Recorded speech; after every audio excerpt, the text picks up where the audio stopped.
that from the perspective of a mama, as also Mhm. as a wife. I would love to hear, like, how did they walk out this experience with you? Both your children and your spouse, and maybe even your church congregation. As you kind of, like you said, some of them talked poorly, had their own narrative. But what about your close family? So I am so blessed. Like my family, my church family, my friends, they were supportive of me every step of the way. Mm. My husband, he is such a wonderful man. He was the one who first noticed that I just was tired a lot. And I did not realize that the tired was above and beyond the sleepless nights, that this was something that I needed to go to the doctor and figure out what was going on, you Yeah. know? And my daughter, she kind of appointed herself as my little angel, and her name is Angelica. Oh, And so she would be with mom like all the time. When I would have events, she was there. She would volunteer. And I think it was more to keep an eye on me, particularly when my husband was traveling and preaching. Um, so there were always these guardrails, and I'm very blessed to have both of my parents still living. My wow. dad, we actually celebrated his 88th birthday on Saturday. Amazing. And yeah, it's beautiful, and we have had the opportunity to face all this as a family. And in my church, churches are mostly women, and most of our church, they're older. So many of them have grandchildren. So many of the things, I was about to say some, but many of the things that I encountered, they had encountered when they were younger, and they didn't have the benefit of, the internet. They had close community, Yeah. which I think sometimes is better True. to Truth. talk to. So But true. I mean, as far as the information to Yeah. get diagnosis, to get the support, Yeah.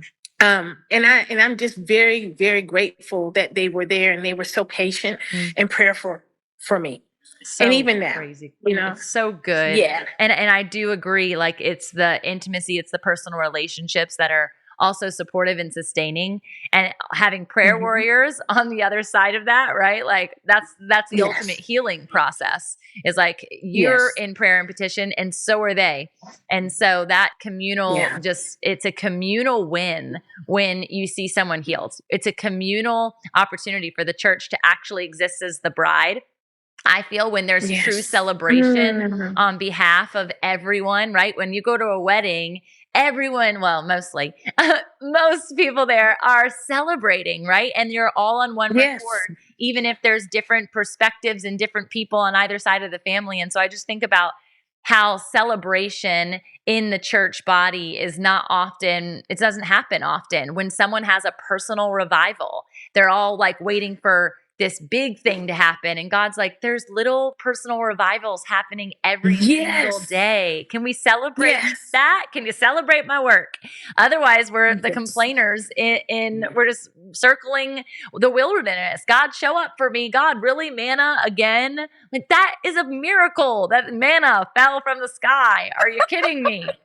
I am trying desperately, not trying, I'm doing, is to just be cognizant of that daily manna and to let it be yes, proclaimed for other people to take note. You know, a lot of people, especially in the self-help industry, will call it like a daily gratitude practice, right? And yes, and glorifying God with the gratitude, right? And like, because it's Him that's making that happen. You can be grateful for your good hair, but that's not going to last, right? yeah, Like, it's God who gave you the good hair. So to go deeper or to go light, we need to have conversations with people about it. And so I think that there's a beautiful conversation in community that can happen if we're vulnerable, we're willing to share, and we're willing to pray, petition, and celebrate the other side of it. Yes. And you said two things that I think are just really critical for people. First, being able to celebrate the small things. Mm. Because until or unless you exemplify excellent leadership and stewardship over the Mm. small, God cannot give you anything bigger. And the reason he can't is because that would make his word a lie. And that is that he loves us. A person who loves you, it does not overburden you, does not give you something that you are not prepared for. And so until you Good. exhibit mastery over the small, the big won't come. So Mm. being grateful for the good hair, for the meal in front of you, for the job that even though sometimes it can wear you down, Yeah. you have one. And it's not to say that you don't want more. It's saying that you understand that this is a blessing, that you have it, you appreciate it, you've mastered it, and now you're ready to move on to the next That's thing. so good. What I think about that, Yeah. as you were saying, was like contentment is not complacency.